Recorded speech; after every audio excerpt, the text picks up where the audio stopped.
Bueno, entonces, para los hermanos que están viendo esto, vamos a hacer el plan es, vamos a terminar de ver el libro de Ben Sira hoy, vamos a ver el prólogo ahora y vamos a ver dos textos bien en detalle y después pasamos bien rapidito por todo el libro a ver si lo podemos terminar hoy. Entonces, primero les voy a compartir el prólogo.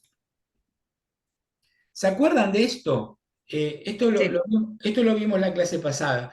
Entonces, como un repasito muy rápido. Entonces dijimos que nos quedan dos libros, el libro de Ben Sira y el de Salomón. Y dijimos que el de Ben Sira se identifica en cuanto a lo divino con la Torá, eso dice el texto de la línea del medio, ¿no?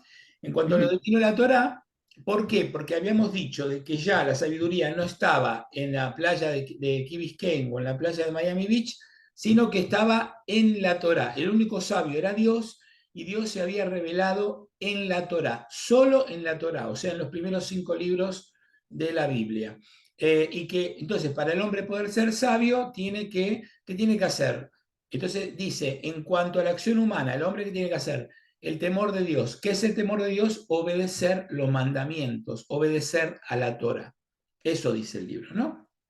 Bueno, entonces, bueno, habíamos visto esto del nombre, de por qué le llamamos el eclesiástico, y ahora vamos al prólogo. Entonces, vamos a, vamos a verlo línea por línea, este texto. ¿eh? Yo se los pongo así porque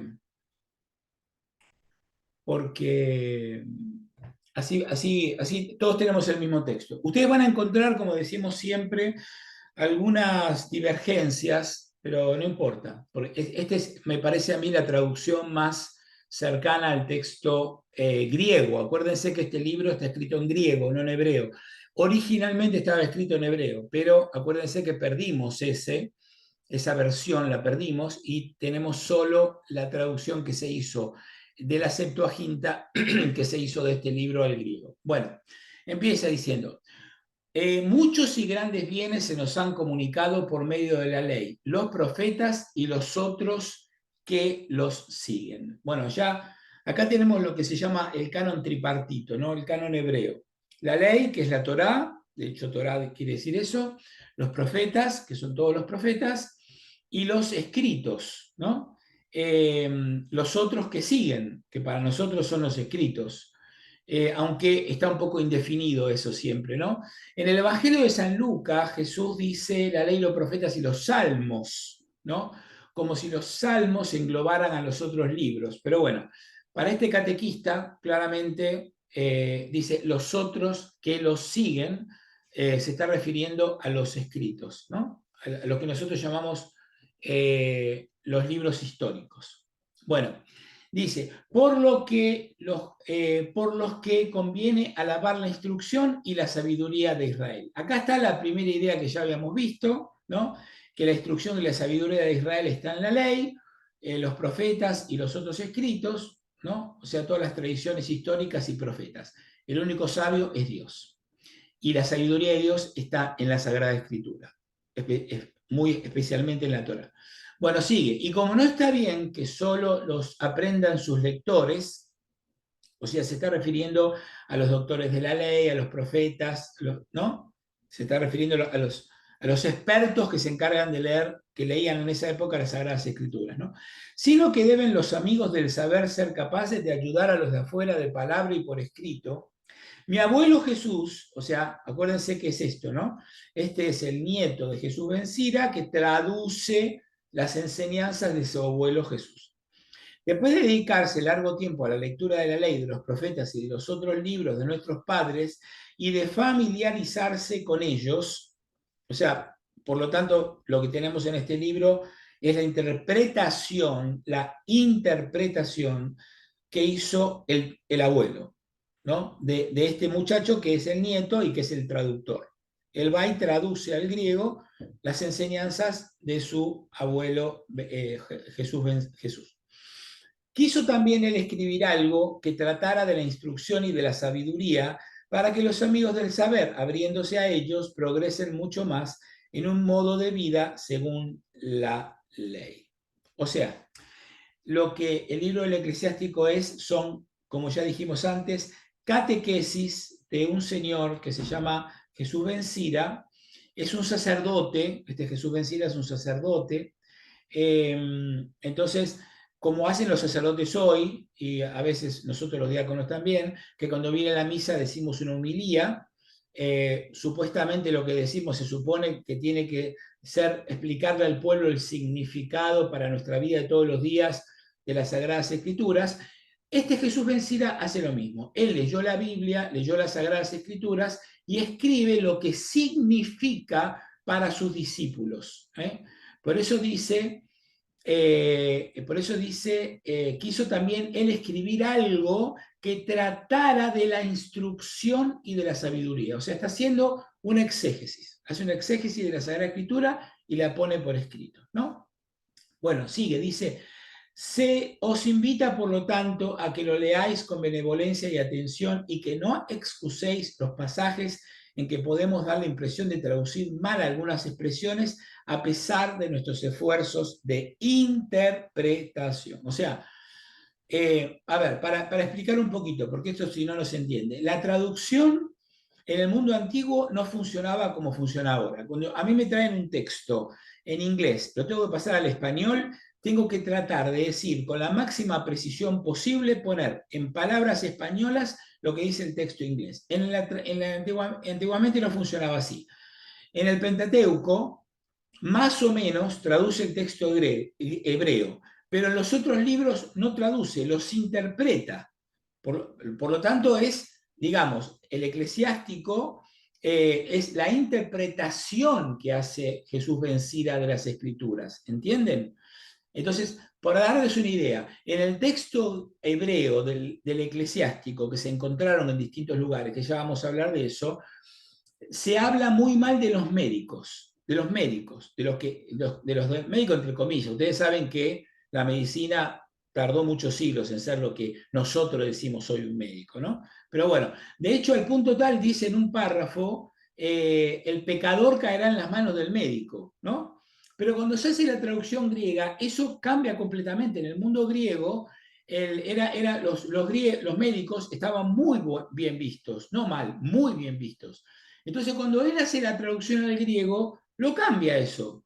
Y dice que son los que más saben de medicina y son a los hombres a los que hay que acudir. Entonces, son versiones distintas, porque es este hombre que lee la escritura y la interpreta a su manera, ¿no? Entonces, este libro del Eclesiástico, que se nos ha conservado, que es el canónico, pero que es el griego, pero que fue originalmente escrito en hebreo, ¿no? Es interesante, ustedes tienen que saber que uno de los textos de este libro del Eclesiástico que se encontró en hebreo, se encontró en una genizá en la ciudad del Cairo, en Egipto. Les voy a explicar brevísimamente, para no irnos mucho del tema, qué es una genizá o genizá. Los judíos no pueden destruir los libros sagrados. Para ellos, los libros sagrados son la revelación. Y la percepción que tienen es muy distinta a la que tenemos nosotros. Para darles solo un ejemplo, si se quema una sinagoga, el rabino, ¿qué es lo que va a hacer? Sale corriendo a rescatar el libro de la Torá, el rollo de la Torá. Pero si se quema una iglesia, el cura ni loco va a ir a rescatar el libro de las Escrituras. Lo que hace es va al sagrario, ¿no? A rescatar el cuerpo y la sangre de Jesucristo. Al libro le da lo mismo que se queme.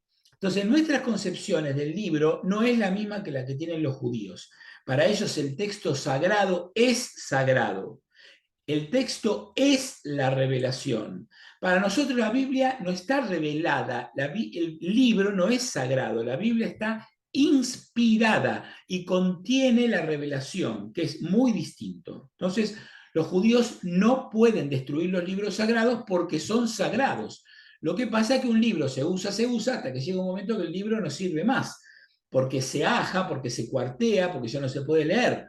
Entonces, en todas las sinagogas hay un lugar que se llama la Genizá, que es un cuarto oscuro, donde se ponen ahí a reposar, como si fuesen personas muertas, los libros que no se pueden utilizar más.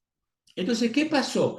que había un templo antiguo, antiquísimo templo judío en Egipto, que estaba completamente enterrado, y en una excavación, allá por finales del siglo XIX, se descubrió una guinizá.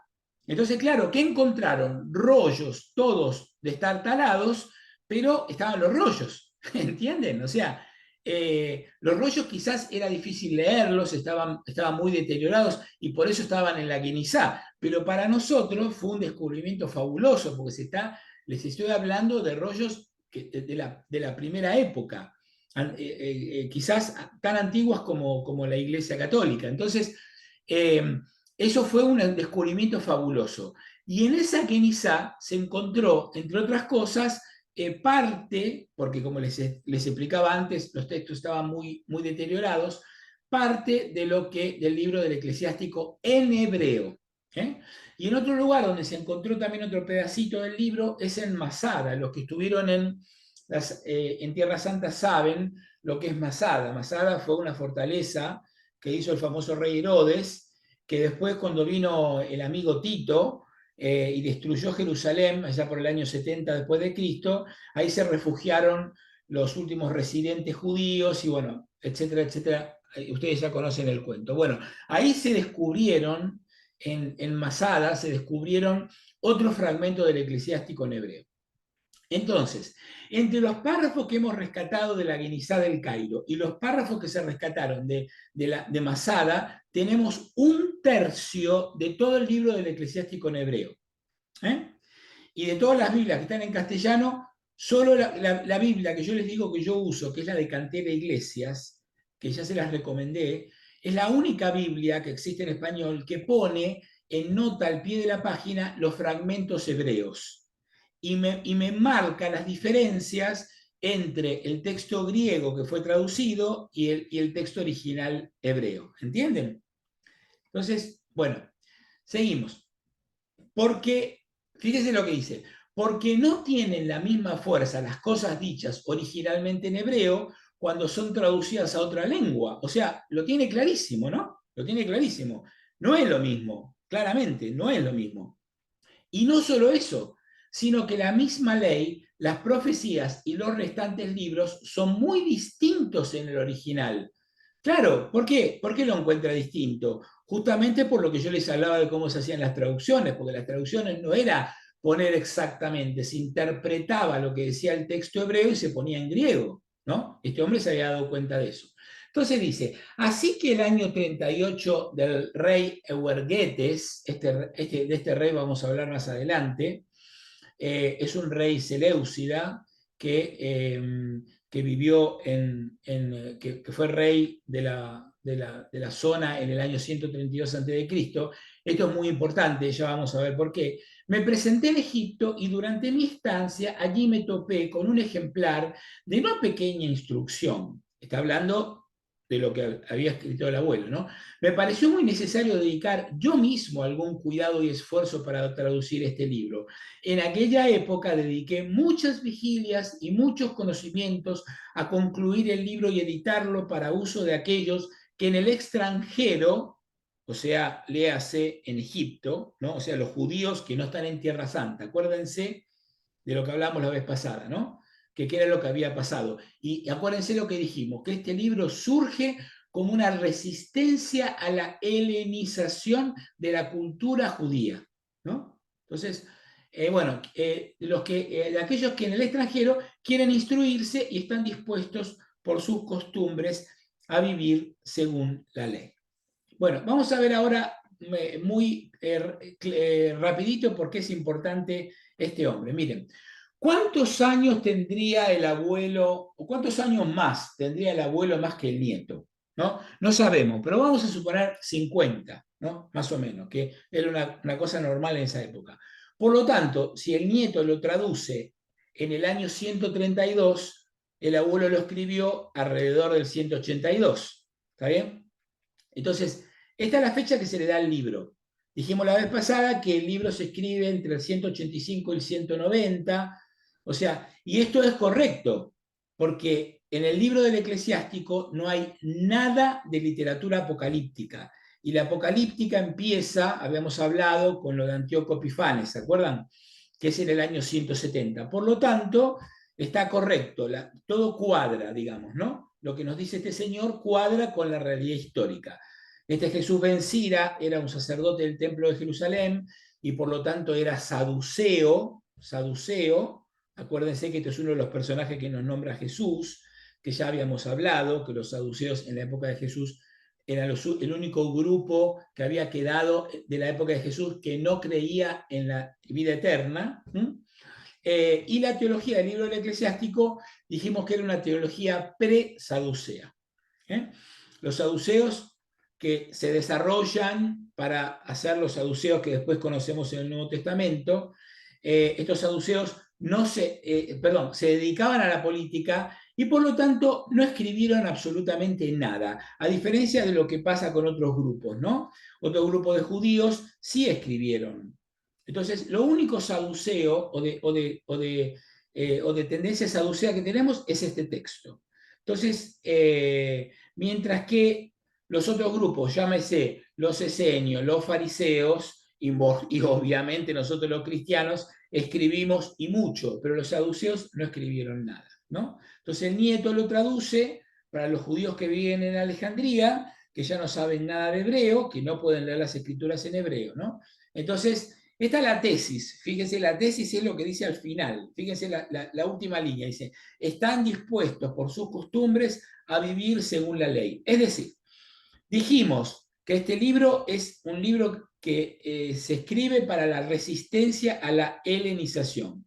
Era una invitación a no convertirse en griegos, a no dejarse contagiar por la cultura griega y seguir la fe de los padres. Y por eso les traduce al griego, ya que ellos no eran capaces de leer el hebreo, y le traduce este texto que son catequesis. Entonces, como ellos sabían leer el griego, entonces tienen estas catequesis que son muy, ya vamos a ver, porque las vamos a ver una por una, son muy útiles, ¿no? Entonces, bueno, ahora vamos a ir al contenido. Miren, vamos a ver rápidamente esto. Esto es un poquito un análisis del contenido. Les dije la vez pasada que este es el libro más largo de la literatura sapiencial. Hay una primera parte que es ahí les pongo, ¿ve? Primera parte, que es del capítulo 1 al capítulo 42, donde están todas las reflexiones y las enseñanzas de este Jesús ben Sira, que ya hemos dicho que es una catequesis. Como les decía la vez pasada, es un libro un poquito arduo de leer porque son catequesis que no tienen que ver una con la otra. Trata un tema, después otro, después otro, después otro, ¿no? Entonces, es un libro que es un poquitito arduo. Entonces, estas enseñanzas son de naturaleza moral, básicamente, ¿no? Porque, como dijimos, la idea era el tema del temor de Dios. Entonces, la idea acá es cumplir la ley, cumplir los preceptos, cumplir lo que dice Dios en la Torá, ¿no? Entonces, bueno, a mí, esto es una cosa personal, pero no, porque hay muchas divisiones, se pueden hacer muchas divisiones del libro, pero a mí me gusta dividirlo en dos tandas. Uno que va del capítulo 1 al 23, y otro que va, que son los primeros 23 capítulos, y otro que va del 24 al 42, que son 18 capítulos, porque el primero empieza con el poema sobre el temor de Dios y el segundo empieza con el poema sobre la sabiduría personificada, que los vamos a ver a los dos. Y después la segunda parte, que podemos titular La gloria de Dios, que la gloria de Dios es donde se nota a Dios, ¿no? Esto es muy interesante. Nosotros tenemos la concepción de la gloria de Dios como si fuese algo ajeno, ¿no? Algo ajeno que está en el cielo, como si fuese una cosa que está en el cielo, pero en realidad no es así. La palabra gloria en hebreo se dice kabod, pero kabod quiere decir peso también, peso. Entonces, si yo lo pienso así, digo, ¿dónde está el peso de Dios? Es muy fácil, en la creación. La gloria de Dios es la tierra. Lo que pasa es que nosotros traducimos mal el Isaías 6.3, que es el Santus, el que nosotros decimos en la Biblia, ¿no? Santus, Santus, Santus. Bueno, ese Santus es la línea, después si quieren chequenlo, ahora no me quiero parar en eso porque si no vamos a tardar mucho, pero vayan a Isaías 6.3 y van a ver que dice, Santos, Santos, Santos, lleno está el cielo y la tierra de tu gloria, decimos en la misa, ¿no? Pero en realidad lo que dice el texto hebreo no es eso. Lo que dice el texto hebreo es, a ver, ¿cómo lo digo? No sé, la llenadura de los cielos y la tierra es tu gloria. No es que el cielo y la tierra se llenan de la gloria de Dios, es que el cielo y la tierra son la gloria de Dios. Lo que llena el cielo y la tierra es la gloria de Dios. Entonces el libro del Eclesiástico nos dice, en esta segunda parte, del 42:15 al 50, empieza la gloria de Dios. ¿Dónde estás y dónde se nota la gloria de Dios? Entonces ahí vemos en esos versículos del 42:15 al 43:33, la gloria de Dios está en la creación. En la creación. Les doy rapidito otra referencia. El Salmo 19. Después vayan al Salmo 19. Yo lo tengo acá abierto para que hagamos las cosas más rapidito, pero después fíjense. El Salmo 19 empieza. Los cielos proclaman la gloria de Dios. El firmamento revela la obra de sus manos. O sea, está clarísimo, ¿no? El Salmo 19 lo dice con claridad, a diferencia de cómo nosotros tradujimos mal el libro de Isaías. Entonces, ¿qué es lo que quiere decir? Que la gloria de Dios en la Biblia es la obra de sus manos, es la creación. ¿Entienden? Después nosotros podemos pensar lo que querramos, pero es importante que entendamos lo que dice la Biblia. Y la Biblia dice que la gloria de Dios es la creación. Aparte, por lo menos a mí, no sé ustedes, pero a mí me resulta muy fácil de entender esto. Yo miro una puesta del sol en el mar, en el verano. Es la gloria de Dios. No sé, voy a un monte y veo las flores, y veo los pájaros, y veo el paisaje. Es la gloria de Dios. Eso es totalmente sapiencial. Es lo que dijimos al principio, es la teología de la creación y la gloria de Dios, ahí se ve perfectamente cómo Dios ha dejado su huella en la creación.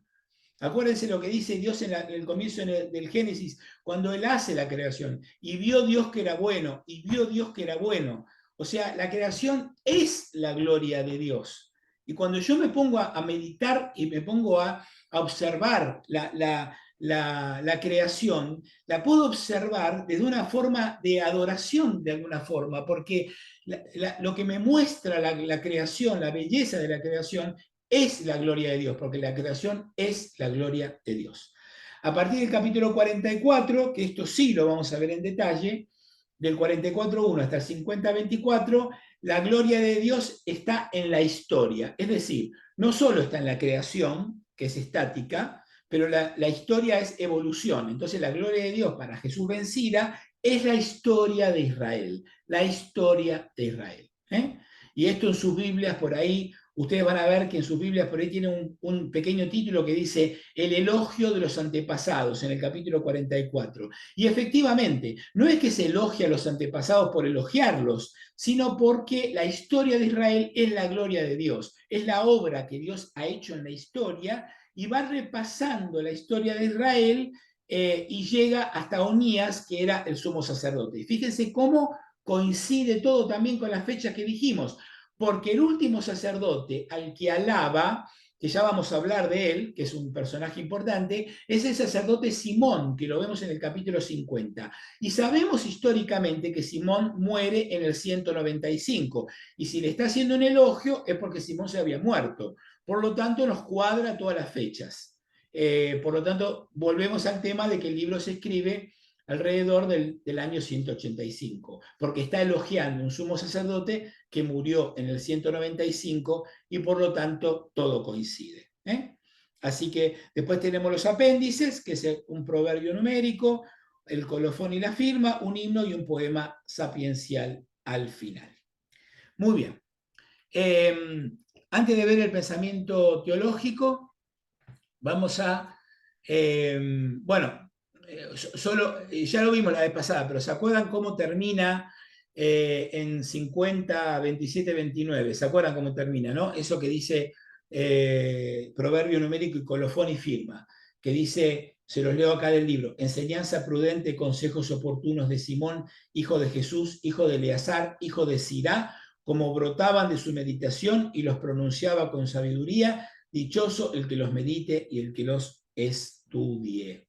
Se hará sabio, el que los cumpla tendrá éxito, porque respetar al Señor es vivir. Hasta aquí las palabras de Simón, hijo de Jesús, apellidado hijo de Sirá. Sabiduría de Simón, hijo de Jesús, hijo de Eleazar, hijo de Sirá. Sea bendito el nombre del Señor ahora y siempre. Eso es un añadido, un himno y un poema sapiencial. La firma el colofón que acabo de leer. Es el único libro de la Biblia, habíamos dicho la vez pasada, que está firmado. ¿Se acuerdan? Bueno, muy bien. Entonces ahora vamos a empezar a ver dos textos que a mí me parecen importantes. Esperen que se los pongo. Por un minuto vamos a sacar esto. Y ahora vamos a poner esto. Muy bien. Ahí está. Muy bien.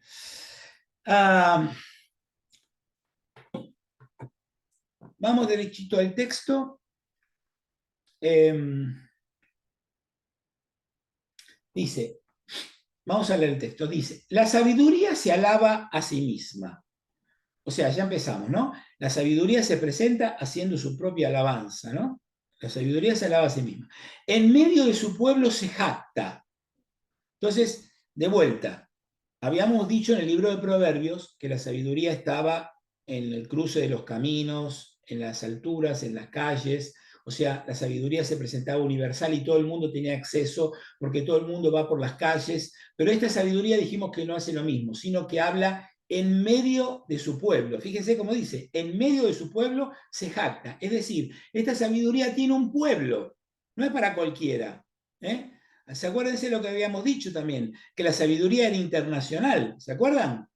Esta sabiduría no es internacional. Esta sabiduría tiene un pueblo, que es el pueblo de Israel, porque Israel recibió la revelación divina a través de la Torá.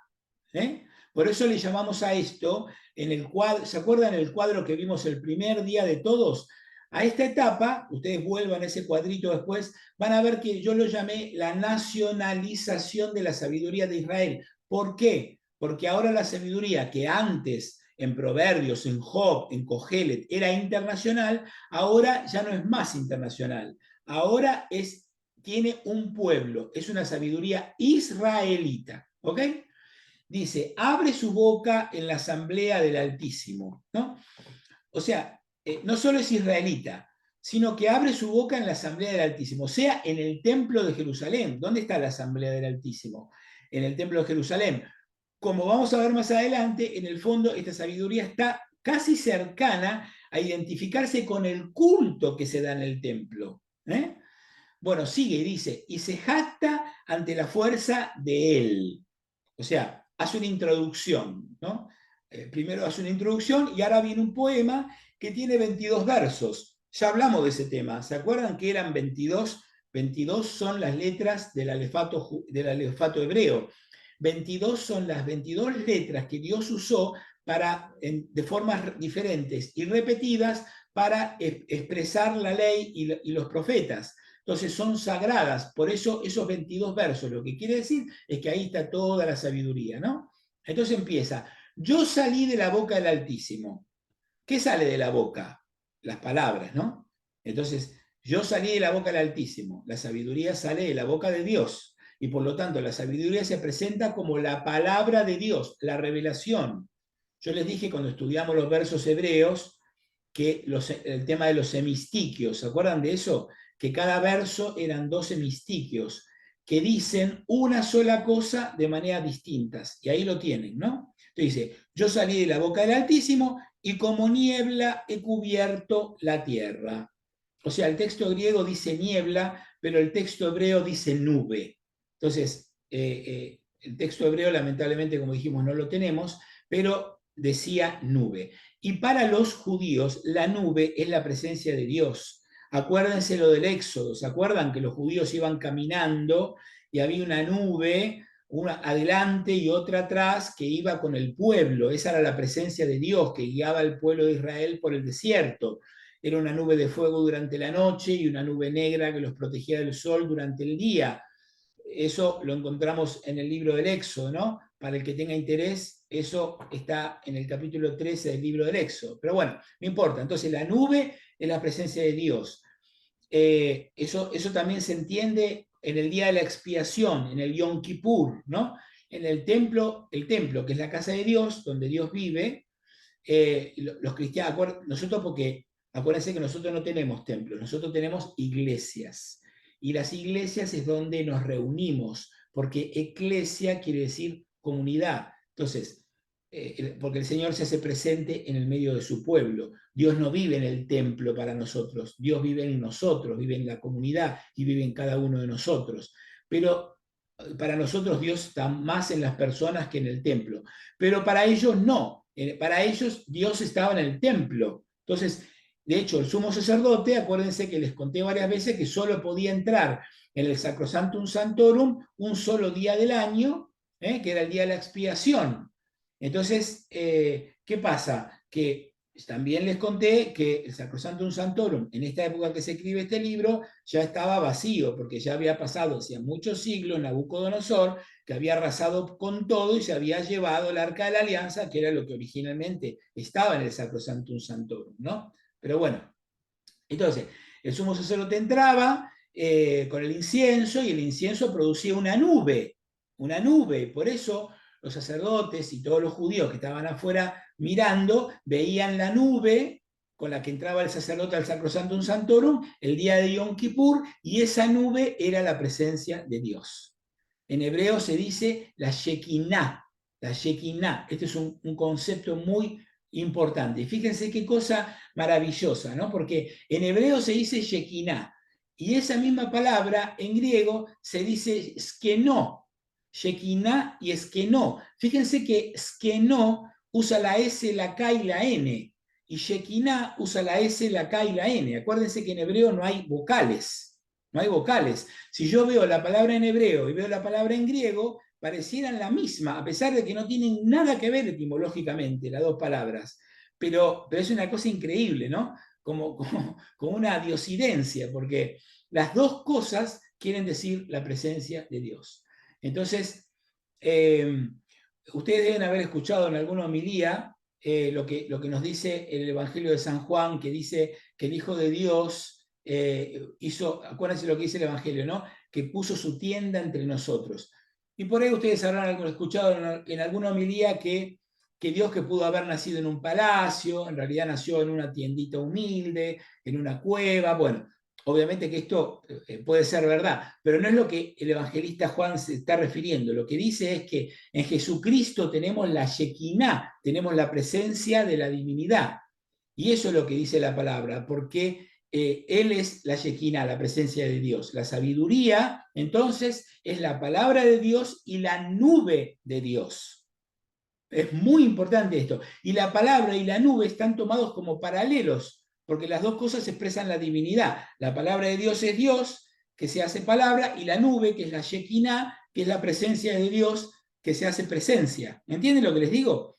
Entonces, fíjense cómo acá yo salí de la boca del Altísimo y como nube, podríamos decir, he cubierto la tierra, está en paralelismo, ¿no? Pero obviamente que es un paralelismo que hay que explicarlo un poquito. Bueno, dice, puse mi tienda en las alturas y mi trono sobre la columna de nubes. Bueno, esto está un poquito de acuerdo con lo que decíamos en Proverbios antes, ¿no? Porque la sabiduría estaba, al principio de todo, estaba junto a Dios, dice el libro de Proverbios, ¿no? Y por lo tanto la sabiduría está en el cielo, en las alturas. En las alturas y la columna de las nubes son lo mismo, porque lo que la sabiduría es que está junto a Dios. Entonces dice, solo di la vuelta al círculo del cielo. Acá sigue estando de acuerdo con lo que dice Proverbios. La sabiduría está en la creación, y para estos antiguos la creación se dividía en tres partes: el cielo, el mar y la tierra. ¿Por qué dice al círculo del cielo? Porque ellos habían observado las estrellas y para ellos el cielo se movía, ¿no? O sea, ellos pensaban que la tierra estaba estática y que el sol daba vueltas alrededor de la tierra, y por lo tanto las estrellas daban vueltas alrededor de la tierra. Entonces el cielo era visto como una bóveda que giraba, circular, que giraba a lo largo de las estaciones del año, ¿no? Y por eso dice eso. Y he paseado por la profundidad del abismo, O sea, cielo y abismo están en paralelismo, ¿no? Cielo es lo más alto y el abismo es lo más profundo del mar. Están en paralelismo. Esperen que vamos a correr esto.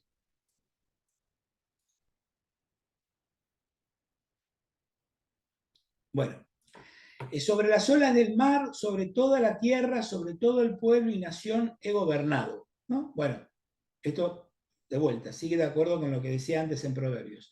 Entre todo ello busqué lugar de reposo, pero ¿en qué heredad habitaré? O sea, en este sentido que dijimos antes, de que está que es heredero del libro de Proverbios, ¿no?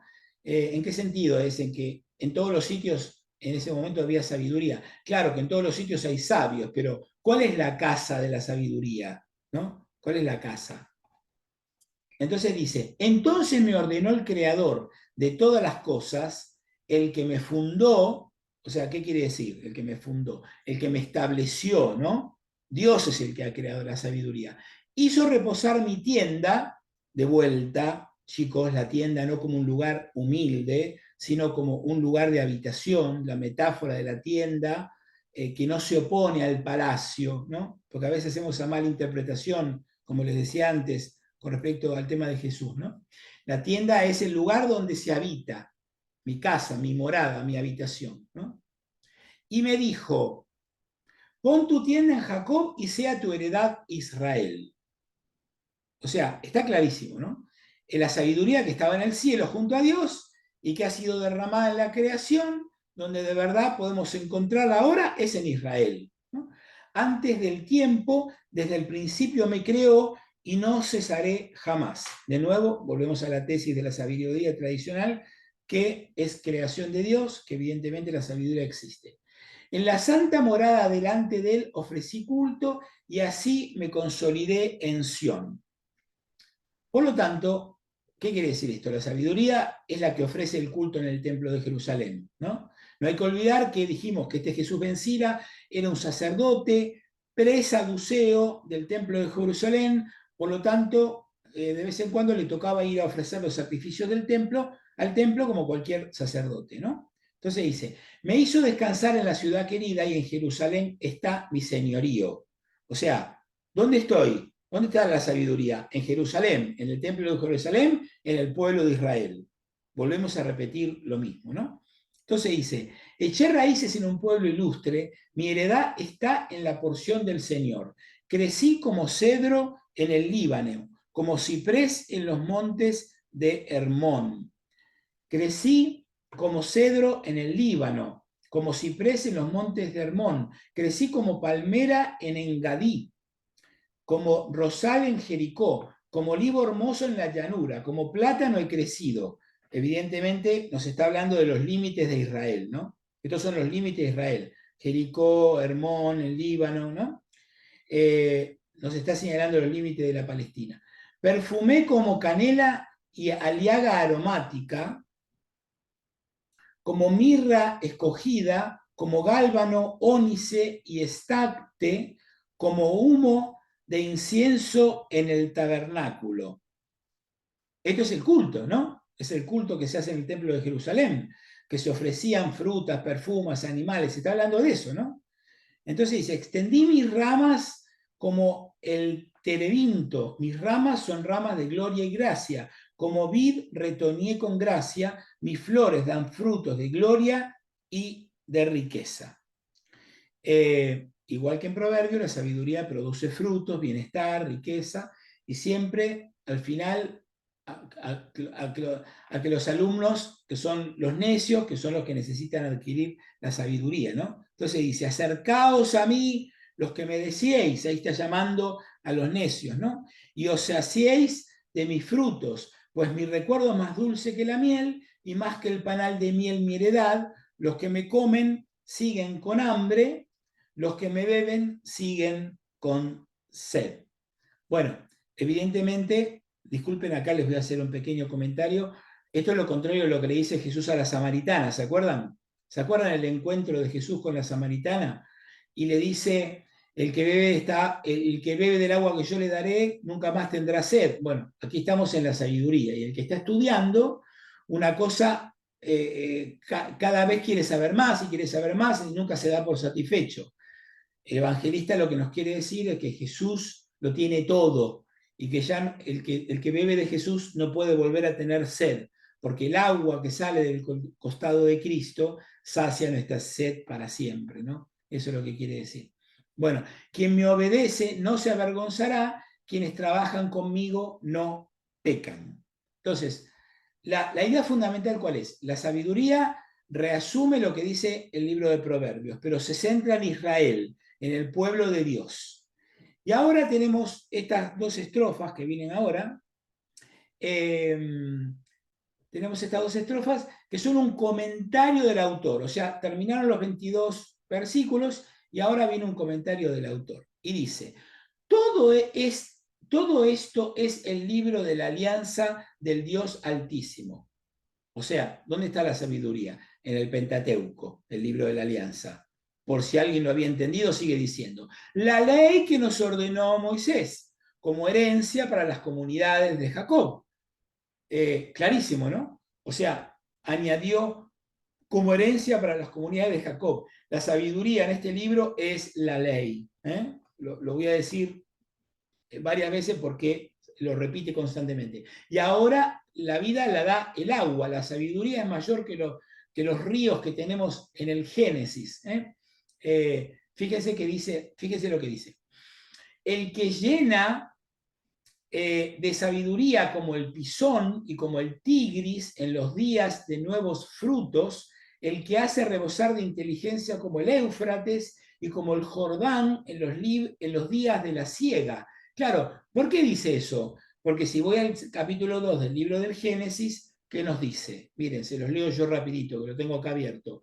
Dice, Génesis capítulo 2, versículo 10, para los que estén interesados. Dice, en Edén nacía un río que regaba el jardín del Edén, y después se dividía en 4 brazos. El primero se llama Pisón y rodea todo el territorio de Javilá, donde hay oro. El oro de esa región es de calidad, y también de allí ámbar y ónice. El segundo río se llama Gijón y rodea toda la Nubia. El tercer río se llama Tigris y corre al este de Asiria. El cuarto es el Éufrates, o sea, estos son los ríos que según el Génesis salían del paraíso terrenal y son exactamente los que tenemos acá, ¿no? Bueno, y el Jordán, ¿no? Los 4 ríos del paraíso y además el Jordán, porque el Jordán es el que riega toda la Palestina, ¿no? Bueno, sigue. El que hace brillar como luz la instrucción, ¿no?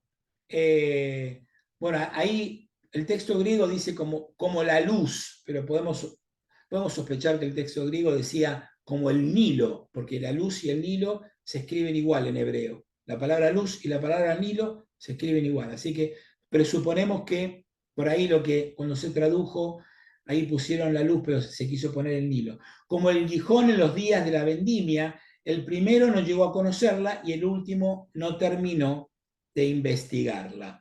O sea, la sabiduría es mucho más poderosa para hacer lo que hace el agua, que es dar la vida. No es casualidad que la civilización naciera de esa zona, ¿no? Entre el Tigris y el Éufrates, y en Egipto, donde está el Nilo, que son los ríos que le dieron lugar a la civilización humana, ¿no? Bueno, sigue, dice, pues superior al mar es su pensamiento y su consejo superior al abismo profundo. O sea, la sabiduría de Dios, con la que Dios creó, vive en el cielo, está en el mundo, pero la casa es Israel, que es la que da la vida. Por eso, ahora vamos a ver la última parte. Ups, esperen que se me corrió un poquito. Ahí va. Yo salí como canal de un río y como acequia hacia un jardín.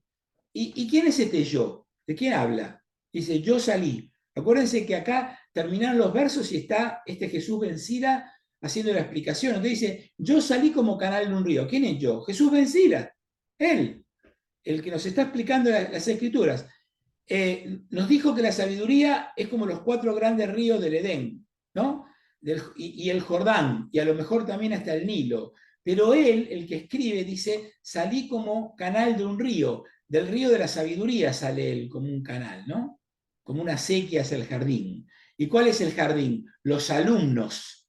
Él es el maestro que enseña a los alumnos. Por eso dije, por eso continúa y dice, y dije, regaré mi huerto y empaparé mis bancanales.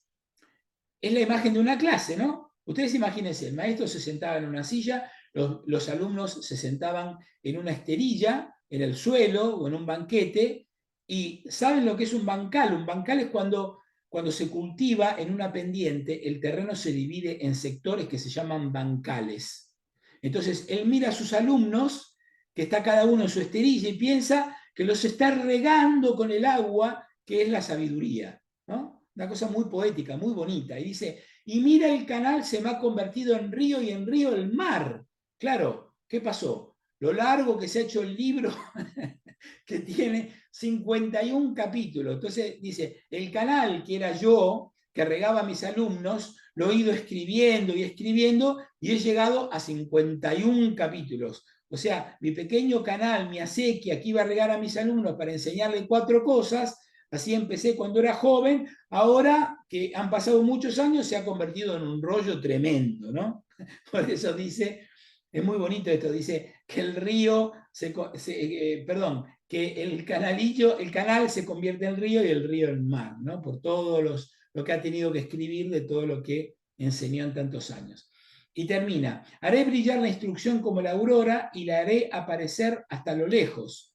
O sea, no está arrepentido que se le haya convertido en un mar, para nada, ¿no? Dice, seguiré derramando mi enseñanza como profecía. Acá tenemos que tener cuidado porque la sabiduría nunca, resalto, nunca ha sido profecía. La sabiduría nunca fue profecía. Ya lo leímos a los que les interese en el libro de Jeremías, del profeta Jeremías. Los que quieran vayan a Jeremías 14:14, van a ver que ahí dice que al profeta no le faltará la ley, al sacerdote no le faltará perdón, que al pueblo no le faltará la ley, que al sacerdote no le faltará el oráculo, que al profeta, ni el proverbio al sabio. Pero en esa época, una vez que la sabiduría es la ley, se interpreta que los profetas que han venido después de la ley son los intérpretes de la sabiduría. Y eso es lo que él hace. Porque en el fondo lo que tienen las enseñanzas de este hombre son exégesis, explicaciones de la Torá. Entonces, como leímos en el prólogo, el otro día mi abuelo escribió esto para que todos aquellos que quieran llevar en el extranjero una vida acorde a la ley, ¿se acuerdan? Bueno, y todas esas enseñanzas sean accesibles a la gente. Bueno, para eso lo hace, ¿no? Y termina y dice, y la legaré a generaciones eternas. Ved que no me he fatigado para mí solo, sino para todos los que la buscan, ¿no? O sea, ya lo dice en el Eclesiastés, componer muchos libros daña la salud, dice el Eclesiastés, y mucho estudio fatiga de la carne. Este dice, no me he fatigado para mí, ahí lo que tienen ahí es el libro, léanlo, que cuando yo me muera, léanlo, aunque, para que la fatiga que yo me he tomado sea buena para ustedes, ¿no? Bueno, muy bien. Ahora vamos a ver este otro texto que está en el capítulo 1, que justamente se llama así, Sabiduría y Temor de Dios, y que dice así, toda sabiduría viene del Señor y está por Él por siempre. Clarito, ¿no? O sea, ¿dónde está la sabiduría? En Dios, lo dijimos 20 veces. ¿Y el hombre qué tiene que hacer para acceder? Acceder a las escrituras y obedecerlas. Bueno, la arena de los mares, las gotas de la lluvia y los días de la eternidad, ¿quién podrá contarlos? O sea, como dijimos, la sabiduría es teología de la creación y una parte de la sabiduría de Salomón eran las ciencias físico-naturales, ¿se acuerdan? Por lo tanto, aquí se nos habla de las ciencias físico-naturales, las arenas de los mares, las gotas de la lluvia, los días de la eternidad, que el hombre es incapaz de conocer, ¿no? Bueno, entonces dice, la altura del cielo, la anchura de la tierra, el abismo y la sabiduría, ¿quién los podrá rastrear? Claro, lo que dice es quién va a poder contar las galaxias, ¿no? En el fondo son herederos del libro del Job y del libro del Eclesiastés, en el que se dice que el hombre es incapaz de conocer la sabiduría a menos que Dios se la revele, ¿no? Entonces sigue, antes que todo fue creada la sabiduría, la inteligencia y la cordura desde la eternidad. Esto también lo vimos en el libro de Proverbios. La raíz de la sabiduría, ¿a quién se reveló? Claro, la raíz es donde nace la planta. ¿Y de dónde viene la sabiduría? La raíz de la sabiduría, ¿a quién se reveló? Y sigue, y sus gestas, ¿quién las conoció? Estamos acá en el paralelismo de los versos, ¿no? Entonces, una cosa es de dónde nace la sabiduría y otra cosa es qué hace la sabiduría, sus hazañas, quién las conoció. Entonces, ahora viene la respuesta, ¿no? Ahora me contesta. Uno solo es sabio, muy temible cuando está sentado en su trono. Clarísimo, ¿no? El único sabio es Dios. Esto lo vimos en el capítulo 28 del libro de Proverbios, ¿no? Bueno, entonces sigue. El Señor en persona la creó, la vio y lo contó, ¿no? O sea, el Señor creador está por encima de la sabiduría. Él es el que crea. Él la ve y la cuenta, es decir, Dios la domina, ¿no? Dios domina la sabiduría. La derramó sobre todas sus obras. Entre todo viviente, según su largueza, la dispersó a los que le aman. O sea, no a todo el mundo, sino a los que le aman. Porque para ser sabio, dijimos 20 veces, hay que recibir la revelación de parte de Dios y eso se hace leyendo la Torá. Entonces, si ustedes no leen la Torá, lo que dice el texto es, si ustedes no leen la Torá y no le abren el corazón a Dios, que es el único sabio, entonces ustedes no van a acceder nunca a la sabiduría, ¿no? Bueno, seguimos.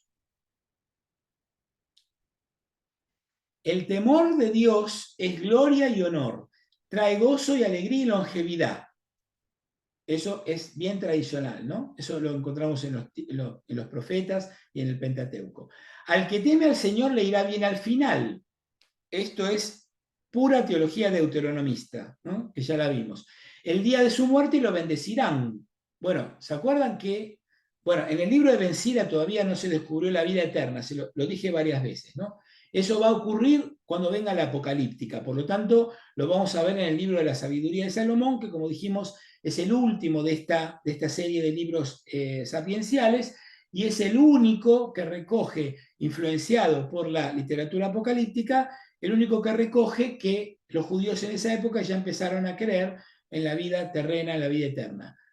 Dijimos que este libro se escribió en el libro 180 a.C., pero hasta la persecución de Antíoco Epifanes, y por lo tanto, que es el momento donde aparece la apocalíptica, no vamos a entrar en el conocimiento de la vida eterna. Entonces dijimos, ¿en qué consiste la felicidad? En tener muchos años, muchos hijos y mucha riqueza. Lo que dice acá es que la felicidad es que te mueras viejo y que la gente te bendiga y que lo sienta, ¿no? Eso es lo que dice. Entonces dice, el principio de la sabiduría es temer al Señor. Junto con los fieles en el seno materno fue creada. Bueno, acá tenemos el principio de la sabiduría que es temer al Señor. Lo dijimos ya 20 veces, ¿no? Entonces, este libro utiliza lo que se llama una composición antológica. ¿Por qué? Porque antos en griego quiere decir flor. Y ahí viene la palabra antología, que en realidad quiere decir ramillete, ¿no? Entonces, cuando se recogen flores, se juntan en un ramillete. Hay un tipo de composición que hay en el libro del Eclesiástico de una manera clarísima, que entre paréntesis también lo vamos a ver en el Evangelio de Lucas, pero bueno, eso es otro tema, que es una composición antológica, es decir, se agarran frases, ideas de aquí y de allá, y con esas frases se construye un discurso. Lucas, que era griego, su cultura, su cabeza era griega, y eso se nota por todos lados. Por el contrario, Jesús, que tiene enseñanzas que son frases cortas, para que los discípulos las aprendan de memoria, ¿qué es lo que hace? Agarra frases cortitas, ¿no? Y con eso arma un párrafo. Por ejemplo, el Padre Nuestro son 2 versos, pero Lucas no está en esa forma de pensar, sino que hace discursos largos de Jesús agarrando todas frases cortitas y las junta en un ramillete, ¿no? Entonces a eso se le llama composición antológica, y esto es lo que hace el libro del Eclesiástico, todo el tiempo, ¿no? Entonces aquí lo tenemos clarísimo, son frases sueltas que él las unifica y con eso forma un poema, ¿no? Entonces dice, el principio de la sabiduría es temer al Señor. Junto con los fieles en el seno materno fue creada. Esto es un verso muy imperfecto porque no hay paralelismo. Pero fue creada junto a los fieles, es decir, fue creada junto al pueblo de Israel. Entonces, acá hay una teoría, que es que Dios antes de crear pensó que lo iba a crear y lo pensó todo a la vez. De ahí que el primero que pensó fue en Jesucristo, y a nosotros nos creó como imagen y semejanza de Dios, que es imagen y semejanza de Jesucristo. Esta es la reflexión que luego se hace en el Nuevo Testamento, ¿no? De este tema de la sabiduría. O sea, nosotros somos como Jesucristo, o lo más parecido a Jesucristo. Por eso los padres de la iglesia dicen, Dios nos creó a su imagen y semejanza y tenemos que ser semejantes a Él. No es que desde el principio estemos hechos imagen y semejanza de Dios. Estamos hechos imagen y semejanza, es decir, en potencia. Pero ahora tenemos que ser semejantes a Él, tenemos que ser semejantes a Jesucristo en nuestra actuación, ¿no? Si no nos parecemos a Él en su actuación, entonces Dios nos hizo a su imagen, pero una imagen maltrecha, ¿no?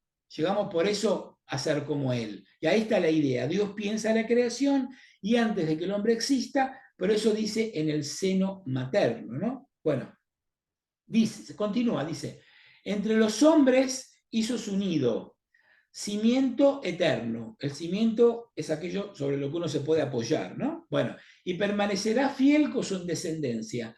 Antes ha dicho que al principio de la sabiduría era temer al Señor, ¿no? Pero ahora dice, fíjense lo que dice, la plenitud de la sabiduría es temer al Señor. O sea, es distinto decir que el principio está en temer al Señor y luego hay otras cosas. No, en el libro de Ben Sira no hay otras cosas. El principio y el final de la sabiduría es temer al Señor, y eso es muy distinto, ¿no? Bueno, entonces, evidentemente, Él da sus dones. Entonces, fíjense lo que dice. Embriaga a los hombres con su fruto, llena de todas sus casas de cosas apetecibles y sus graneros de sus productos. La corona de la sabiduría es es el temor de Dios. O sea, la corona está en la cabeza. Y fíjense el último verso. Y hace florecer la paz y la saludable curación. Hace llover la ciencia y el conocimiento inteligente y exalta la gloria de los que la poseen.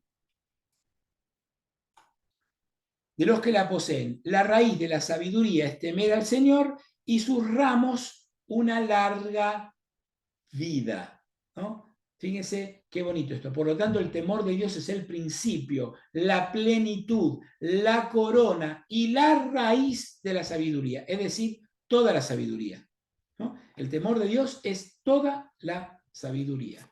Bueno, entonces vamos a ver ahora este otro texto, por último, que es el poema sobre la armonía de la creación, que está en el capítulo, ahí tienen no se hagan problema porque como les digo siempre, después yo les mando todos estos materiales para el que lo quiera volver a releer. Bueno, dice, voy a seguir narrando mis reflexiones, pues estoy repleto como luna llena. Escuchadme, hijos santos, y creced como rosal plantado junto a la húmeda corriente. Bueno, como ven el tema del agua, ¿no? La sabiduría es el agua que hace crecer, ¿no? Fíjense, acuérdense lo que dijo, que el agua era lo que corría a través de él, que era como al principio como un canalito, después se le hizo un río, después se le hizo un mar. Como incienso, exhalad buen olor. Acá está el tema del culto, ¿no? ¿Se acuerdan que les dije que en un momento dado casi se conecta con el culto mismo? Floreced con flores como el lirio, emitid la voz y alabad a una, bendecid al Señor por todas sus obras, engrandeced su nombre. Confesadle con alabanzas, con el canto de los labios y con cítaras, y decid así en vuestra alabanza. Bueno, como ven, esta introducción es casi litúrgica, ¿no? Parece que estuviésemos en misa. Es lo que hay que cantar en el templo de Jerusalén, más o menos, ¿no? Entonces, ahora viene propiamente el poema. Entonces dice, esperen que les voy a correr, así ya leemos. Ahí va. Todas las obras del Señor son muy buenas y todas sus órdenes se cumplen a su tiempo. No hay que decir, ¿qué es esto? ¿Para qué vale esto? Pues todo ha de ser buscado en su momento. Con su palabra detuvo el agua como un montón.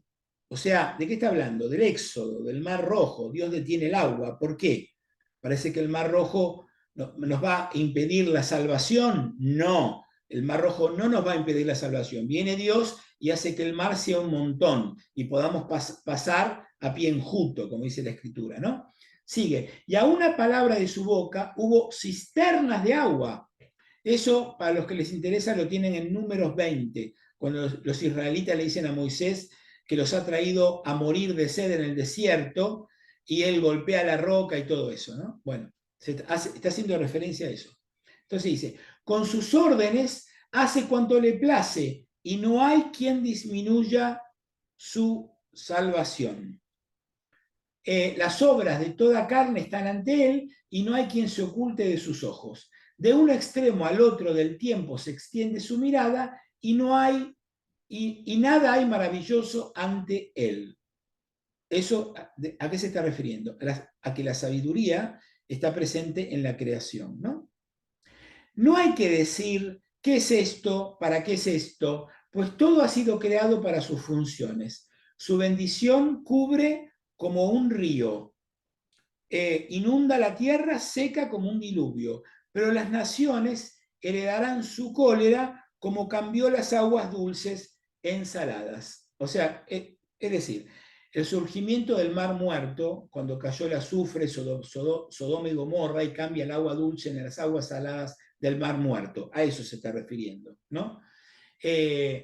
Lo mismo que el madero aquel que cuando los israelitas se encuentran con las aguas amargas en el Éxodo y Moisés tira un madero sobre las aguas y las aguas amargas se vuelven dulces y los israelitas pueden beber. Bueno, ¿a dónde va todo esto? Bueno, el tema es el mal que existe en el mundo, porque cuando uno se muere, perdón, ¿por qué uno se muere? ¿Y por qué uno tiene una enfermedad? ¿Y por qué hay escorpiones? ¿Y por qué hay víboras venenosas? Cada cosa, dice este hombre, es útil en su momento y Dios puede cambiarlo lo que le parece malo en bueno y puede cambiar lo que le parece bueno en malo. O sea, Dios está en control de la creación y las cosas que a nosotros nos parecen malas no lo son porque para algo Dios las hizo, ¿no? Entonces dice, sus caminos son rectos para los santos y tropiezos para los inicuos. O sea, lo que pasa es que a este hombre que le da validez al principio por encima de la realidad, ese es el punto clave, ¿no? Los bienes fueron creados para los buenos del principio, como los males para los pecadores. Pero fíjense que esto en realidad no es verdad. Los buenos no solo reciben los bienes, y a veces le tocan los males, y a los malos no solo le tocan los males, a veces le tocan los bienes. Y por lo tanto, aquí este es un libro que, para mantener el principio de que Dios es bueno, que Dios ha creado todo bueno, pone un velo que yo diría muy tupido sobre los males que afectan a los buenos. Pero en parte creo que le está respondiendo a Job, ¿no? Al libro de Job. Bueno, dice, lo principal y más necesario para la vida del hombre es agua, fuego, hierro, sal, flor de harina, trigo, leche, miel, sangre del racimo, aceite, vestido. O sea, es decir, todas estas cosas son criaturas de Dios. Son todas cosas creadas por Dios. ¿No es así? Bueno, todas estas cosas benefician a los piadosos, pero se convierten en males para los pecadores. Bueno, a veces sí, a veces no, ¿no? A veces el vino es bueno para quien lo bebe con moderación, pero si uno se emborracha con el vino, también es mal para él, ¿no? Así que no es tan así como dice nuestro amigo Jesús Bencira.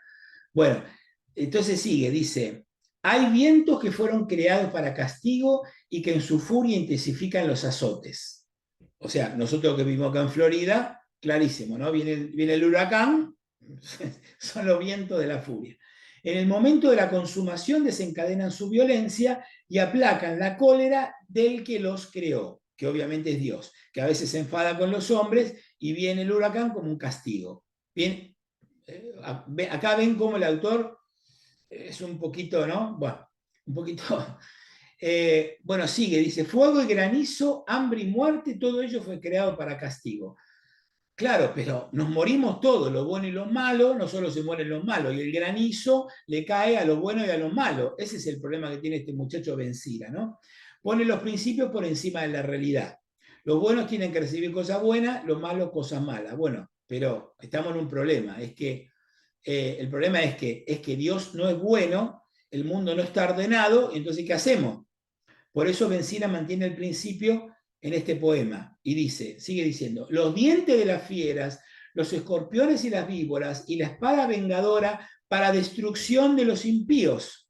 Claro, si los dientes de la fiera, los escorpiones y las víboras solo picaran a los malos, yo estaría en total de acuerdo con el amigo Jesús Bencira, pero esto no es lo que pasa, ¿no? Entonces dice, con su mandato se regocijan y están listos sobre la tierra para sus funciones y en el momento preciso no traspasan su palabra. Claro, este hombre ha visto el problema, pero no es capaz de darle una solución, no sabe cómo es la solución, como se la va a dar después el libro de la sabiduría de Salomón, ¿no? Por eso dice, por eso desde el principio, esperen que voy a correr un poquito el texto, por eso desde el principio me convencí, reflexioné y lo puse por escrito, las obras del Señor son todas buenas y provee a toda necesidad en su momento, y no hay que decir esto es peor que aquello, pues todo tiene valor en su momento. Bueno, en realidad, este señor quiere que la realidad no le estropee la teoría, pero bueno, pero se la estropea finalmente, ¿no? Bueno, y termina, dice, y ahora, de todo corazón, entonad un himno con vuestra boca y bendecid el nombre del Señor. Acá volvemos al tema del culto, al tema de la alabanza de Dios en el templo. Bueno, acá termina, queda, entonces fíjense que en estos 51 capítulos, que nos va dando distintos consejos, ahora vamos a hacer una recorrida bien rápida, en definitiva es un libro es un libro que trata de crear una sabiduría moral, de incitar al hombre a temerle a Dios. Esperen que voy a suspender esto. A temerle a Dios y a no dejarse influir por la cultura helenística, ¿no? Bueno, ahora, para terminar, así terminamos. Espero que no se les esté haciendo demasiado pesado, pero bueno. Si no, les pido que me perdonen, pero bueno. Creo que es este, a ver si es este.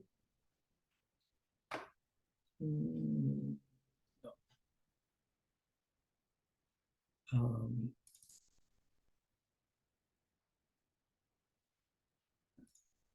¿Ustedes lo ven ahí? ¿Lo ven, chicos, ahí?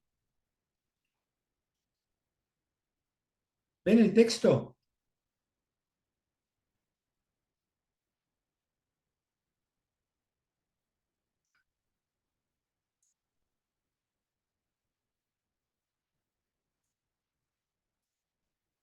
No, no vemos. ¿No lo ven? A ver, discúlpenme.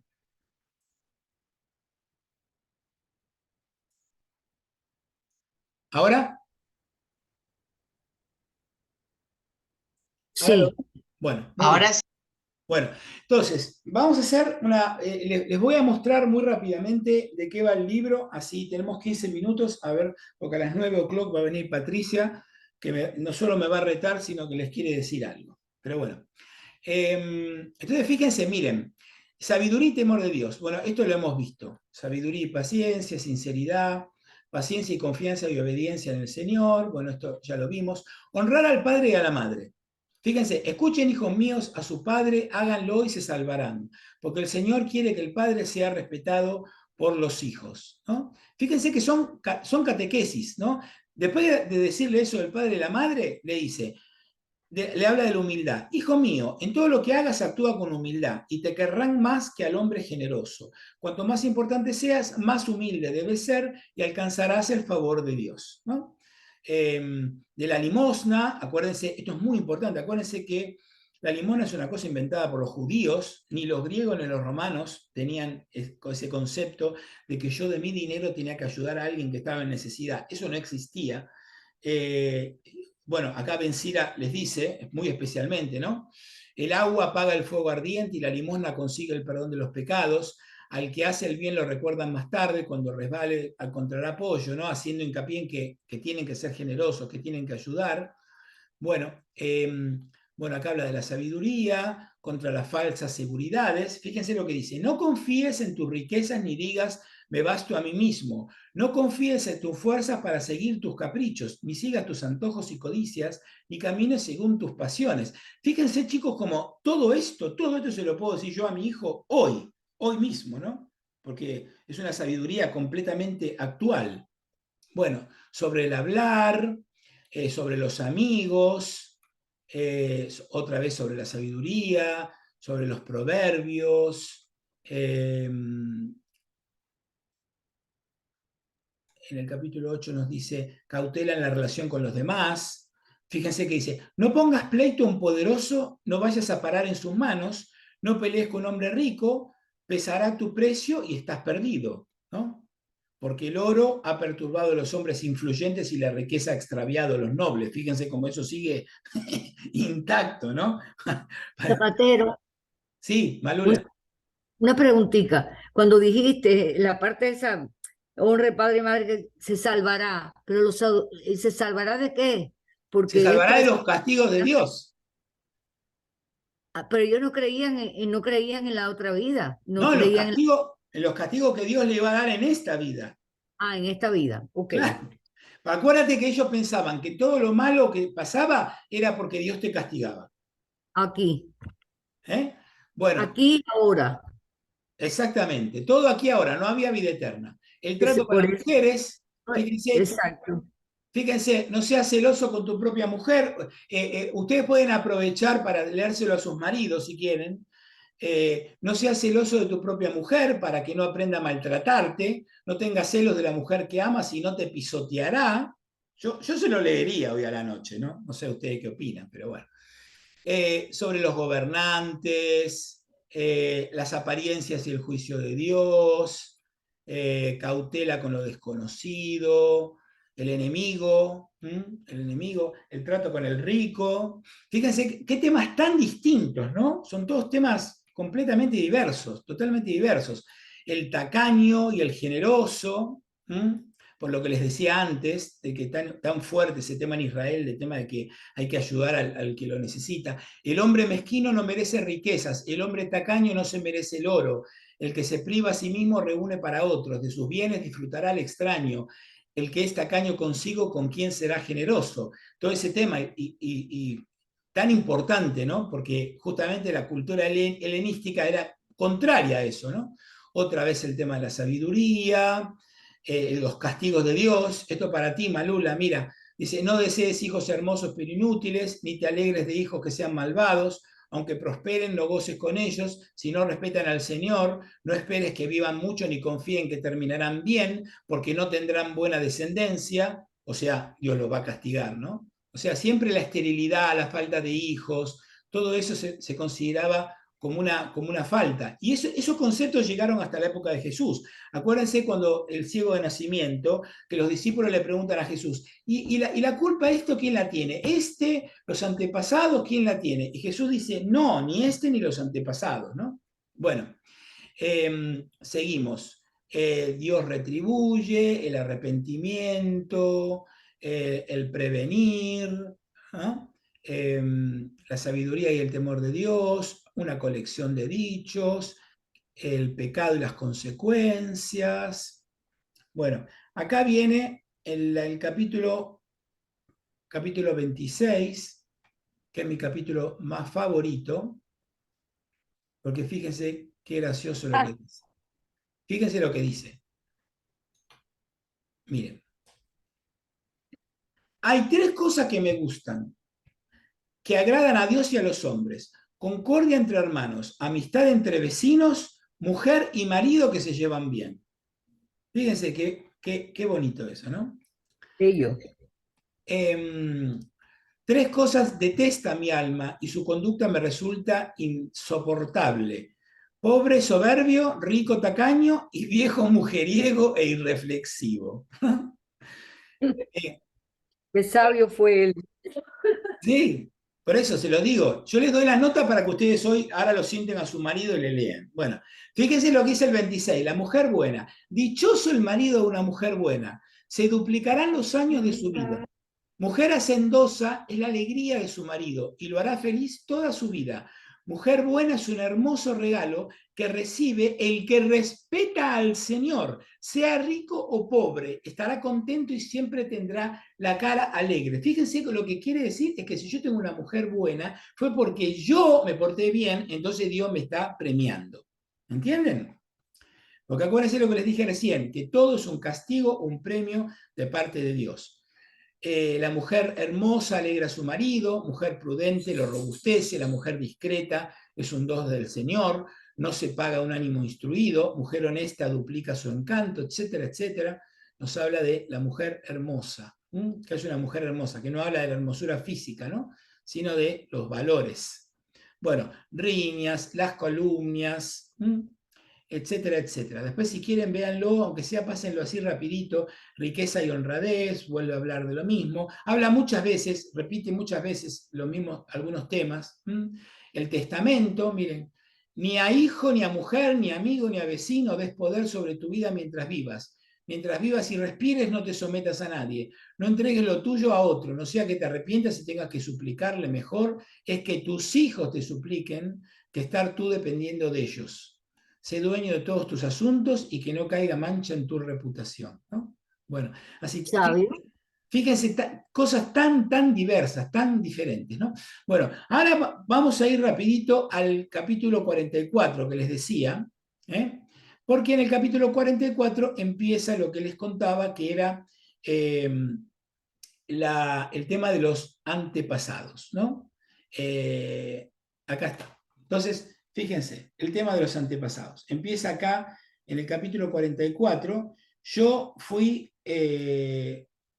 acá está, yo fui señalando a todos los personajes que va mencionando, ¿no? Después les voy a pasar no se hagan problema ahora en tomar nota, porque después les voy a pasar un pequeño cuadrito que tiene estos personajes, que algunos son muy conocidos, otros no tanto, donde están cada uno de estos personajes, ¿no? Entonces empieza, Enoc trataba con el Señor y fue arrebatado. Ejemplo de religión para todas las edades. ¿Quién era este Enoc? Era el padre del famoso Matusalem, ¿eh? Uno de los descendientes de Adán. Bueno, eso lo encuentran en Génesis 5:18. Bueno, pero les repito, no importa. Después viene Noé. Yo se los marqué en amarillo a propósito. Noé fue un hombre íntegro. Al tiempo de la destrucción, él fue el renovador. Por él quedó vivo un resto y por su alianza acabó el diluvio. Con señal perpetua se sancionó su pacto de no destruir otra vez a los vivientes. Bueno, todo eso está en el capítulo 6 del libro del Génesis. Bueno, Abraham, ni hablar, ¿no? Bueno, nuestro padre en la fe. Abraham fue padre de muchos pueblos, en su gloria no cabe mancha, porque cumplió el mandato del Altísimo. Bueno, acuérdense que Abraham, su hijo Isaac y el hijo de Isaac Jacob son los 3 grandes patriarcas de Israel, ¿no? Bueno, Isaac le aseguró descendencia en atención de Abraham, su padre, le dio la alianza de sus antepasados y la bendición bajó sobre Israel. ¿A qué se refiere este Israel? A Jacob. Acuérdense que Jacob, una vez que pelea con el ángel, se convierte en Israel, ¿no? O sea que Jacob e Israel son la misma persona.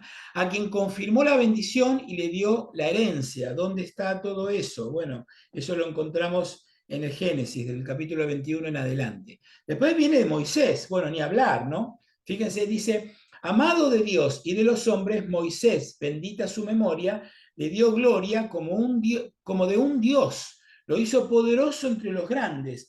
Acuérdense, chicos, lo que ellos pensaban, que Moisés había escrito el Pentateuco. Ellos creían que Moisés había escrito los primeros 5 libros de la Biblia. Hoy sabemos que no es así, ¿no? Pero ellos pensaban eso. Entonces, Moisés es un importantísimo, ¿no? Por supuesto que aparece en el libro del Éxodo, pero sigue, por supuesto que sigue en todo. Acuérdense que todo, el Éxodo, Números, el Deuteronomio, todo, trata sobre la vida de este gran personaje, de este gran héroe del pueblo de Israel. Bueno, después Aarón, ¿quién era Aarón? El hermano, ¿se acuerdan? Entonces dice, consagró a Aarón de la tribu de Leví, otorgándole el derecho perpetuo, le concedió el gran honor de servir a la majestad del Señor. ¿Por qué? Porque se acuerdan que Aarón lo hace el sacerdote de Israel, y los de la tribu de Leví no iban a tener tierra porque este Aarón iba a ser el que se iba a encargar de las cosas del templo, él y su descendencia, ¿no? Por eso dice, otorgándole un derecho perpetuo, le concedió el gran honor de servir a la majestad del Señor, porque eran la tribu de los sacerdotes de Israel. Bueno, sigue, y ahora viene este Finés, que ahora dice, también Finés, hijo de Eleazar. ¿Y este Finés quién corchos es? Bueno, este está en el libro de los números, ¿no? Dice, está en números 25, dice, también Finés, hijo de Eleazar, hereda en tercer puesto esta dignidad, pues con su celo por el Dios del universo se mantuvo firme frente a la rebelión de su pueblo. Efectivamente, este es uno que el pueblo se rebela ante Dios, ante las dificultades de los invasores que tiene Israel, y este Finés los enfrenta, ¿no? Bueno, más abajo dice, soldado valiente fue Josué. Josué, hijo de Nun. Bueno, de este tenemos un libro entero en la Biblia, ¿no? Ahí está el famoso libro de Josué, que está entre los libros históricos. Así que ahí lo tienen todo el libro de Josué. Después, Caleb, hijo de Jefoné. Resistieron el motín del pueblo. También, este es otro, igual que Finés. Esto está también en el libro de Números, en el capítulo 14. Después dice, los jueces, cada uno por su nombre. Claro, los jueces, acuérdense cuando Israel le pide en un momento dado a Dios que haya una autoridad. Y Dios le nombra a estos hombres que se llaman jueces, pero en realidad no son jueces como los jueces nuestros, ¿no? Eran jueces que ellos eran los que regían sobre el pueblo. Entonces dice, los jueces, cada uno por su nombre, los que no se dejaron engañar, los que no se apartaron de Dios, bendita sea su memoria. Claro, porque ellos fueron los que preservaron bueno, obviamente tenemos todo el libro de los jueces, así que ahí a lo que esto se está haciendo referencia, lo pueden encontrar en el capítulo 3, cuando nombra el primer juez, que fue Otniel, después de él viene Jud, etcétera, etcétera, todos los jueces, ¿no? Bueno, después dice Samuel, juez y sacerdote. Bueno, el amigo Samuel también tiene su propio libro, ¿no? El primero y segundo libro de Samuel. Samuel, juez y sacerdote, por orden de Dios nombró un rey y ungió príncipe sobre el pueblo. Bueno, obviamente, este Samuel, que era el famoso hijo de Ana, ¿se acuerdan que Ana es la que va al templo y le reza al Señor, y que eso tiene mucho que ver con el Magnificat? Acuérdense que el Magnificat de la Virgen tiene un origen, o podría llegar a haber tenido la Virgen, haberse inspirado en ese famoso canto de Ana, cuando Ana le pide al Señor, ¿no? Bueno, el hijo de ese pedido es este dichoso Samuel, ¿no? Bueno, del cual, como dije antes, tenemos 2 libros a falta de uno. Bueno, después dice, después de él surgió Natán, claro, el famoso Natán, eso también lo tenemos en el libro de Samuel, el profeta Natán, que estuvo al servicio de David. Bueno, ahí viene el segundo, David, el rey David, que eso también lo tenemos en el primer libro de Samuel. El gran rey, bueno, no tenemos ni que presentarlo al pobre David, ¿no? Salomón, el hijo de David, rey en tiempos tranquilos, porque Dios pacificó sus fronteras, claro, Dios y su padre, y su padre David, ¿no? Construyó un templo en su honor y fundó un santuario perpetuo. Acuérdense que Dios no lo deja, de hecho esa es la profecía del profeta Natán, que David no va a poder hacer el templo porque tiene las manos manchadas de sangre, y que va a ser un hijo de él, y es Salomón el que hace el primer templo, ¿no? Bueno, Salomón, nos habla acá de Salomón. Después está Roboam. Yo lo puse entre paréntesis porque el texto de la Biblia no lo tiene. Hace referencia a él, pero no lo tiene.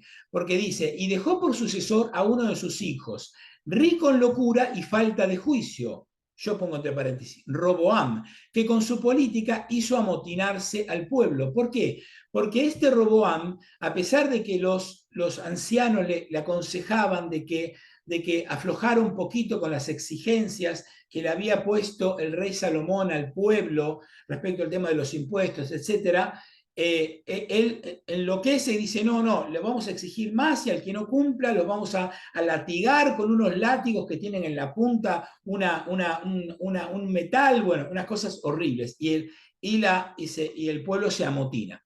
Entonces después dice, surgió uno, Jeroboam, y dice, yo se los pongo entre paréntesis Jeroboam porque el texto tampoco lo pone, y dice entre paréntesis, no se pronuncie su nombre, que pecó e hizo pecar a Israel. Fue un escándalo para Efraín que lo condujo al destierro, enorme fue su pecado, se entregó a toda maldad. Bueno, este Jeroboam que está en el primer libro de los reyes, este Jeroboam fue el primer rey del reino del norte. A raíz de él se divide el reino del norte del reino del sur, y este es el primer rey que tiene el reino del norte. Entonces, un gran pecador para la historia de Israel, ¿no? Porque por culpa de él se dividió el reino. Dice, qué terrible eras, Elías. Claro, el famoso profeta Elías, ¿no? Eso también está en el primer libro de los reyes. ¿Quién se te compara en gloria? Te resucitaste un muerto, sacándolo del abismo por voluntad del Señor. Eso, el que quiera leer a lo que se está haciendo referencia, está en el capítulo 17 del primer libro de los Reyes. Bueno, entonces, después viene Eliseo, que acá me olvidé ya mismo lo voy a marcar porque me olvidé del pobre Eliseo. ¿Eliseo quién es? El continuador de Elías, ¿se acuerdan? Eso lo tenemos en el segundo libro de los Reyes. Elías, antes de ir al cielo, acuérdense que el Señor se lo lleva a Elías al cielo en un carro de fuego, pero antes de que Dios haga eso, arrebatarlo y llevárselo, Elías lo nombra a Eliseo, le da su capa y lo nombra su sucesor, ¿no? Entonces Eliseo recibió 2/3 de su espíritu, en vida hizo múltiples milagros y prodigios, con solo decirlo, en vida no temió a ninguno, nadie pudo sujetar su espíritu. El gran profeta Eliseo, muy amado por el pueblo de Israel. Después dice Ezequías, el rey Ezequías, ¿no? Está haciendo referencia a eso, que también está en el segundo libro de los Reyes. Fortificó la ciudad desviando el agua hacia su interior, cavó con bronce la roca y cerró los bordes del estanque. Todo eso lo tenemos, un gran rey constructor, muy importante en la historia de Israel. Eso, de vuelta, está en el segundo libro de los Reyes. Después Isaías, bueno, el gran profeta Isaías, que no necesita ni presentación, que tenemos todo un libro, ¿no? Famoso y acreditado por sus oráculos. En sus días el sol volvió atrás y alargó la vida del rey. Bueno, el gran profeta Isaías. El nombre de Josías es incienso aromático. Josías también, el rey Josías, que está en el segundo libro de los Reyes. Muy importante el rey Josías porque es el rey que termina con los ídolos, con los distintos altares que había por todo el pueblo de Israel y que los israelitas le rendían culto. Y Josías lo que hace es unificar todo y destruir todo eso. Fíjese cómo dice Josías, mezclado por un maestro perfumista, su recuerdo es miel y dulce al paladar, o música en el banquete, porque sufrió por nuestra conversión y acabó con los ídolos detestables. Se entregó a Dios de todo corazón y en tiempos violentos fue compasivo, el gran Josías. Dice, también los 12 profetas. Claro, acuérdense que nosotros tenemos en la Biblia los grandes profetas, Isaías, Jeremías, Ezequiel, y los que nosotros llamamos profetas menores, que los judíos llaman los 12 profetas, ¿no? Que los tienen en la Biblia, Joel, Amós, Abdías, Jonás, Nahum, Habacuc, Sofonías, Ageo, Zacarías, Malaquías y Miqueas. Bueno, esos 12 profetas, fíjense lo que dice, florezcan sus huesos en la tumba, ellos confortaron a Jacob y los salvaron con firme esperanza. O sea, la importancia, no vamos a hablar ahora porque sería larguísimo, pero la importancia de estos 12 profetas, que de vuelta se llaman menores no porque sean menores en importancia, sino porque sus obras son cortitas, pequeñas, tienen 2, 3 capítulos nada más. Bueno, después dice, qué grande fue Zorobabel, anillo de sello en la diestra de Dios. Y yo mismo, Jesús, hijo de Josedec, en cuyos días se construyó el altar, se reedificó el templo santo destinado a la gloria eterna, el famoso Zorobabel. Es interesante este personaje Zorobabel. porque está en el libro de las Crónicas, ¿no? Eh, hizo mucho para conservar al pueblo de Israel fiel, ¿no? Fiel a... Bueno, después lo nombra Nehemías, el famoso profeta, ¿no? El que reconstruye las murallas de Jerusalén. Dice, Nehemías, nombre glorioso, él reconstruyó nuestras ruinas, se está refiriendo a las murallas de Jerusalén. Este señor Nehemías tiene un libro también, ¿no? Reparó los muros derruidos colocando puertas y cerrojos. Y cita, por último, el sacerdote Simeón, hijo de Juan. Este es interesante, por último, este personaje, porque no está en la Biblia. El sacerdote Simeón no está en la Biblia. Está en el Talmud, que como ustedes saben, el Talmud también para los judíos son enseñanzas sagradas. Pero está nombrado por un famoso historiador, grandísimo historiador romano, que ustedes me habrán nombrar y ustedes lo habrán escuchado en las clases de Biblia, el famoso Flavio Josefo, que era un historiador romano. Este Flavio Josefo habla de este hombre y lo describe y cuenta una anécdota muy interesante. Cuenta que cuando los griegos invaden, que cuando Alejandro Magno invade la Tierra Santa, tuvo en sueños una llamada de que tenía que ver al sumo sacerdote. Entonces, él se baja de su caballo y entra en Jerusalén y pide hablar con el sumo sacerdote. Y el sumo sacerdote era Simeón, el sacerdote Simeón, que de alguna forma lo bendice y dice Flavio Josefo que después de eso, de ahí Alejandro va a la batalla y triunfa en esa batalla, ¿no? Bueno, un personaje interesante, dice, es el sacerdote Simeón, hijo de Juan, en su tiempo se reparó el templo, en sus días se restauró el santuario, en su tiempo cavaron el depósito de agua y un estanque grande como el mar. Nos cuenta todas estas cosas que no están en la Biblia, pero están como les decía antes, en los escritos del Talmud que nos cuentan las aventuras de esta gente. Entonces, fíjense cómo desde el capítulo 44 hasta el 51, que es donde termina el libro, va haciendo un repaso maravilloso. Si yo fuese repasando y fuese yendo a la Biblia y buscando a cada uno de estos personajes, estaríamos haciendo un repaso genial, maravilloso de todo el Antiguo Testamento, ¿no? Porque nos cita a los personajes más importantes y nos dice por qué son importantes. Entonces, quizás en estos capítulos del 44 al 51 queda como nunca demostrado qué es el capítulo de Ben Sira, que son, dijimos 1000 veces, catequesis para hermanos judíos que viven en Alejandría de Egipto, que no hablan hebreo, pero que necesitan mantenerse fieles a Dios, fieles a su cultura y que necesitan parar el embate de la helenización. ¿Ok? Bueno, no sé quiénes quedaron, los sobrevivientes, los pobres sobrevivientes que quedaron vivos hasta el final. Bueno, entonces, chicos, terminamos acá. ¿Te gustó? Me encantó. ¿A que no habías leído el libro del Eclesiástico? Bueno. Sí lo había leído. Ah, ¿lo habías leído? Bueno, ahora tienes por ahí, lo puedes volver a leer y por ahí con una... Claro, claro. ¿No es cierto? Pero muy esporádico. Ahora lo puedo entender mejor. Claro, para mí es interesantísimo, porque como les decía, las enseñanzas que tiene esas catequesis son muchas de ellas, otras no, pero muchas son completamente aplicables a hoy, ¿no? Como Exacto. No te metas con los ricos, una mujer buena es la gloria del marido, ¿no? Actualizado. Enseñanza de moral. Totalmente. Es una catequesis moral, como les decía antes, ¿no? Pero muy bonita, Sí, muy bonita. totalmente. A mí es un libro que me encanta.